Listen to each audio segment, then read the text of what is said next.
शांति। आज 4 फरवरी 2022 है और आज के बाबा के साकार रूप से चले हुए मधुर महावाक्यों को स्पष्ट करेंगी आदरणीय आशा दीदी। ओम शांति दीदी। ओम शांति। बाबा ने कहा, मीठे बच्चे, अपने दिल रूपी दर्पण में देखो कि अंदर में कोई भूत तो नहीं है। भूतों को निकालने का प्रयत्न करते रहो। बाबा भी ऐसे बताते हैं जिससे सचमुच उस चीज से व्यक्ति को रिपल्शन आ जाए। अगर तुम्हारे अंदर भूत है तो भूत से कौन दोस्ती करेगा। जब बाबा ऐसा बोलते हैं तो आता है कि इनको तो निकाल के फेंकना चाहिए, हम भूत के वशीभूत थोड़ी होने चाहिए। प्रश्न है, बाप और बच्चों के बीच संगम पर दुनिया से बिल्कुल न्यारी रस्म चलती है, वो कौन सी? दुनिया में बच्चे बाप को नमस्ते करते हैं, लेकिन यहाँ बाप बच्चों को नमस्ते करते हैं। बाप खुद कहते हैं, मीठे बच्चे, मैं तुम्हारी सेवा में आकर उपस्थित हुआ हूँ, तो तुम बच्चे मेरे से भी बड़े ठहरे। दूसरा, मैं निरहंकारी निराकारी बाप हूँ, तो ज़रूर मैं पहले नमस्ते करूँगा। ये भी संगम की न्यारी रस्म है।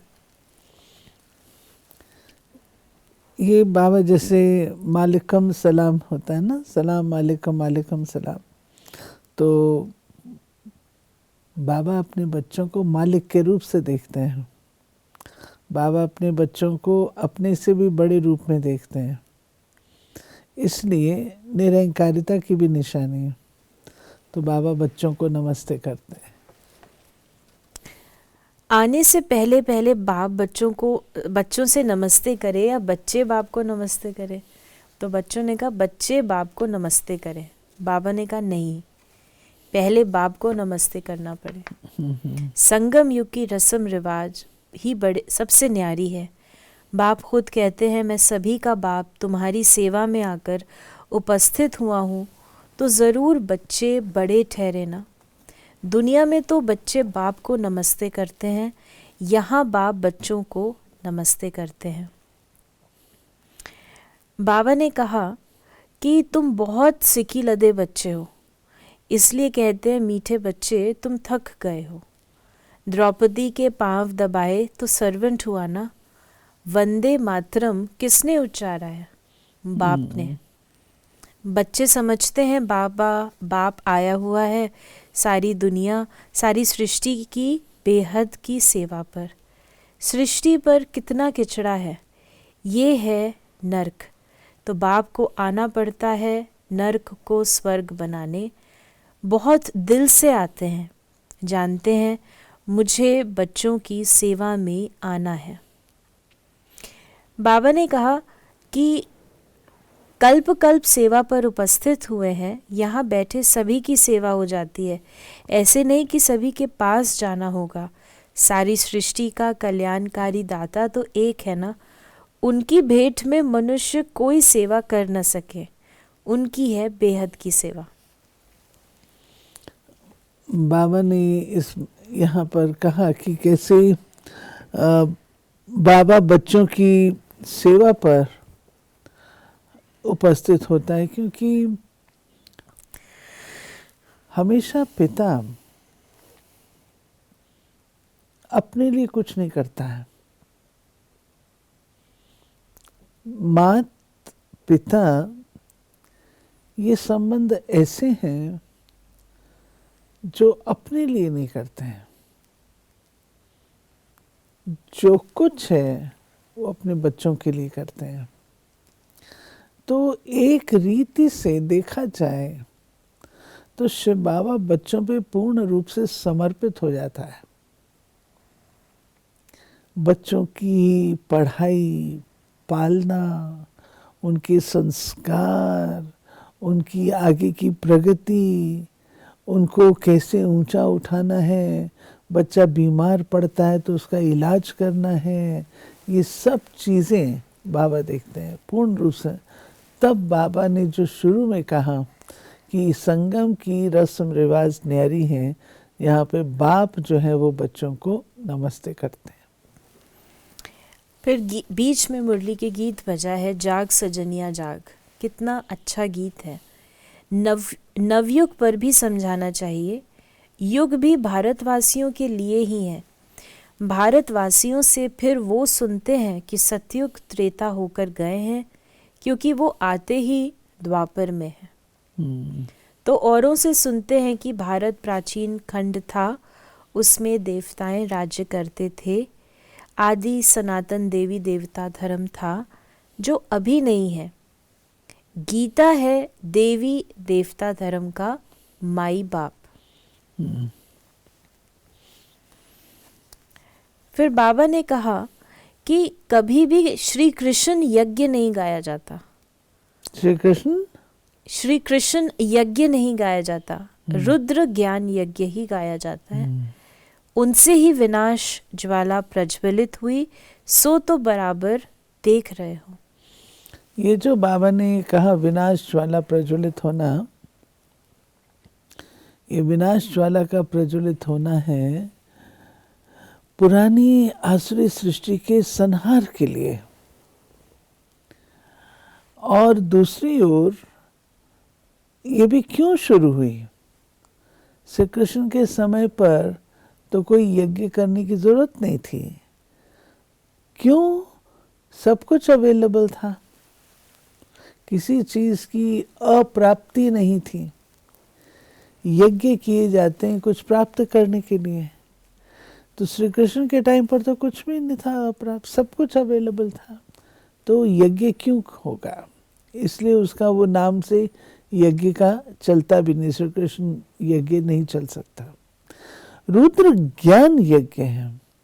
जब शिव बाबा आकर के ज्ञान देता है, ज्ञान से जब समझ मिलती है तो हम अपने पुराने संस्कारों का नाश करते हैं, विनाश करते हैं। और तब बाबा कहता है कि तुम बच्चे जब इसका विनाश करते हो तो ये दुनिया तुम्हारे रहने योग्य नहीं रहती है। तुम्हारी मन की सफाई से आवश्यक हो जाता है कि बाहर की भी सफाई हो, जिसको कहा विनाश ज्वाला प्रज्वलित हुई। बाबा ने कहा कि इस समय बाप साकार में आया हुआ है। यहाँ तो सभी आत्माएं बाप से मिल न सके, क्योंकि कोटों में कोई ही आएंगे। तो सभी भगत कब और कहाँ मिलेंगे? जहाँ से भगवान से बिछड़े हैं वहाँ ही जाकर मिलेंगे। भगवान का निवास स्थान है ही परम धाम। यानी सारे बच्चे बाबा से यहाँ नहीं मिलेंगे, भगत परम धाम में ही मिलेंगे। यहाँ परम धाम में भी क्या मिलेंगे? देखिए, मिलने की जो बात है वो पहचान सहित है। तो वो पहचान तो पाते नहीं है, दर्शन कर लेंगे अपने पिता का। जो बाबा ने मुरली में कहा कि सबको एक बारी पता लग जाएगा, तो दर्शन कर लेंगे, परंतु जो मिलने की बात है वो नहीं हो पाएगा। बाबा ने कहा कि ये तो बेहद के बाप का रचा हुआ बहुत बड़ा भारी यज्ञ है। कब से डेगियां चढ़ते आए हैं, बड़े बड़े पतीले। भंडारा अब तक चलता ही रहता है। समाप्त कब होगा? जब सारी राजधानी स्थापन हो जाएगी। ये भंडारा भी अविनाशी है, सतयुग में भी चलेगा। यही भंडारा चलेगा। फिर बाबा ने कहा कि भारतवासियों में भी ज्ञान वो लेते हैं जो आत्माएं पहले पहले परमात्मा से अलग हुई हैं। पहले पहले वो आना शुरू करेंगी, नंबरवार फिर सबको आना है। सतो रजो तमो से तो सबको पास करना है। अब कल्प की आयु पूरी हुई है, सब आत्माएं हाजिर हैं, बाप भी आ गए हैं। हर एक को अपना पाठ बजाना है। फिर बाबा ने कहा कि वर्णों का राज भी समझाया है। चोटी तो ब्राह्मणों की ही है, परंतु ब्राह्मणों को भी रचने वाला कौन? शूद्र तो नहीं रचेंगे। चोटी के ऊपर फिर है ब्राह्मणों का बाप ब्रह्मा, ब्रह्मा का बाप फिर है शिव बाबा। तो तुम हो शिववंशी ब्रह्मा मुख वंशावली, तुम ब्राह्मण सो फिर देवता बनेंगे। वर्णों का हिसाब समझाना है। देखिए, वर्ण का अर्थ होता है कला। तो एक जैसी कोई चीज़ होती है ना, ये एक ही वर्ण के हैं, अर्थात एक ही क्लास के हैं, एक ही कैटेगरी के हैं। तो फर्क जो है, जो बाबा हमको वर्णों का ज्ञान देते हैं, जो दुनिया में प्रचलित हैं, दुनिया वाले समझते हैं कि एक ही युग में एक ही समय पर 4 वर्ण होते हैं, ब्राह्मण, क्षत्रिय, वैश्य, शूद्र। लेकिन बाबा हम बच्चों को कहता है नहीं, वर्ण 5 हैं, 5 युग, 5 वर्ण है। सबसे ऊंचा है ब्राह्मण। और ब्राह्मण भी आए कहाँ से? ब्राह्मणों को रचने वाला शिव बाबा ब्रह्मा।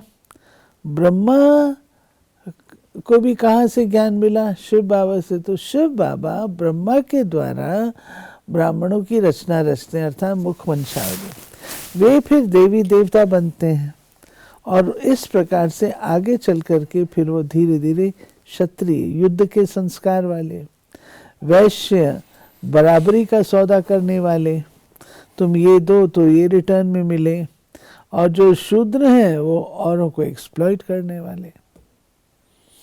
बच्चों को राय भी दी जाती है, सभी एक जैसे होशियार तो नहीं है। कोई नए के आगे विद्वान पंडित आकर डिबेट करेंगे तो वो समझा नहीं सकेंगे, तो कहना चाहिए मैं तो नई हूँ, आप फलाने टाइम पर आना, फिर हमारे से बड़ी बहन आपको समझाएंगी। मेरे से तो तीखी है, क्लास में तो नंबरवार तो होते हैं। इसमें देह अभिमान नहीं आना चाहिए, नहीं तो आबरू चली जाती है। कहेंगे बीके तो पूरा समझा नहीं सकती। देह अभिमान को छोड़ रेफर करना चाहिए बड़ों की तरफ। बाबा भी कहते हैं ना, हम ऊपर से पूछेंगे। महारथी घोड़ेसवार प्यादे तो हैं, किन्हों की शेर पर सवारी भी है। शेर सबसे तीखा होता है, जंगल में अकेला रहता है, और हाथी झुंड में रहता है। अकेला हो तो कोई मार भी दे। शक्तियों की भी शेर पर सवारी दिखाते हैं। ये बाबा ने बताया कि बीच में एक पॉइंट की कैसे बाबा ने शिव शक्ति सेना रची है। और शक्ति सेना अर्थात शेर पे सवारी, शेर पे सवारी अर्थात प्रकृति के ऊपर विजयी और रॉयल्टी के संस्कार। बाबा कहते ये मैं आकर के बच्चों के अंदर धारण कराता हूँ। फिर बाबा ने कहा अंत में कि अच्छा, ज्ञान का खजाना तो बच्चों को मिलता रहता है, फिर मुख मीठा कराने के लिए बच्चों को टोली खिलाते हैं। शिव बाबा खुद नहीं खाते, सब बच्चों के लिए ही है। आज बाबा ने हम बच्चों को वरदान दिया, देह अहंकार व अभिमान के सूक्ष्म अंश का भी त्याग करने वाले आकारी सो निराकारी भव। कईयों का मोटे रूप से देह के आकार में लगाव व अभिमान नहीं है, लेकिन देह के संबंध से अपने संस्कार विशेष हैं, बुद्धि विशेष है, गुण विशेष हैं, कलाएं विशेष हैं, कोई शक्ति विशेष है, उसका अभिमान अर्थात अहंकार, नशा, रोब, ये सूक्ष्म देह अभिमान है। तो ये अभिमान कभी भी आकारी फरिश्ता व निराकारी बनने नहीं देगा। इसलिए इसके अंश मात्र का भी त्याग करो तो सहज ही आकारी सो निराकारी बन जाएंगे। देखिए, जब बाबा कहता है कि फर्श और फर्श के रिश्ते नातों से न्यारा होना, तो केवल मनुष्य आत्माओं का आपस का जो संबंध है उससे बाबा बात नहीं करते हैं, परंतु ये रेफर करता है हमारे गुण, शक्तियाँ, इन सबको। तो बाबा का कहना है कि आपके अंदर कोई भी विशेषता है, कोई भी विशेषता है, अगर उसका ज़रा भी अहम होगा तो फरिश्ता कैसे बनेगा? तो इस दुनिया की है ना, तो इसी दुनिया में रहेंगे। स्लोगन है, समय पर सहयोगी बनो तो पद्म गुणा रिटर्न मिल जाएगा। तो ये थे बाबा के आज के। इसमें एक बात जो ब्राह्मणों को ध्यान पे रखनी चाहिए, देखिए सहयोग तो हम दे ही देते हैं, लेकिन कहाँ समय पर, जिस समय आवश्यकता उस समय आप सहयोगी बने, उसका बहुत रिटर्न है। अन्यथा सहयोग तो कर ही लेते हैं, वो तो हमारा स्वाभाविक गुण है। तो ये थे बाबा के आज के महावाक्यों का स्पष्टीकरण।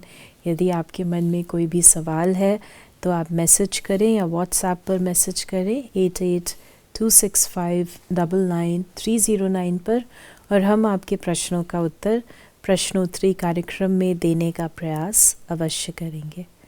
ओम शांति।